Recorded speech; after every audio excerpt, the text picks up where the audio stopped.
Alors, le futur en français est un cas très intéressant.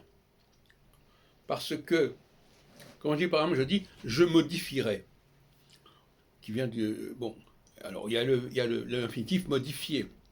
Mais on remarquerait qu'on n'entend pas. On entend le R de modifierait, de modifier, on n'entend pas le E.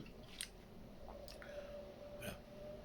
Donc, dans la plupart des cas, le futur se prête à ce que j'appelle cette espèce d'ellipse de la langue française. Je ne vais pas dire je mangerai, mais je mangerai.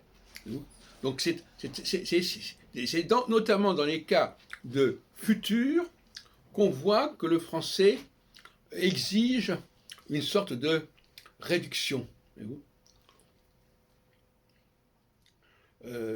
Personne ne va dire je passerai ou ça sera. Hein, c'est toujours très, on attend la personne du francophone de passer légèrement sur tout ça. Je chanterai, pas je chanterai. Bon, il y a des cas où ça ne se produit pas, puisque par exemple je finirai, il n'y a pas de E. Moi je parle des verbes qui se terminent en ER, évidemment. Et dans les verbes en ER, on ne prononce pas le E au futur.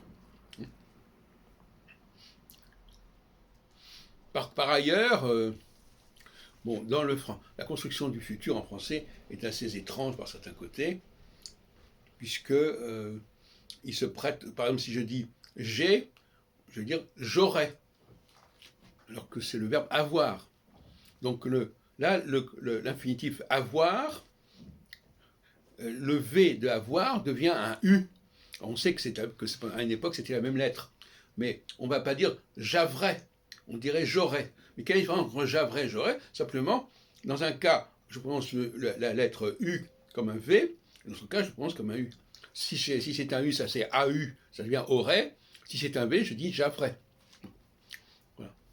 Donc, le futur c'est le mode le plus intéressant sur le plan du génie français.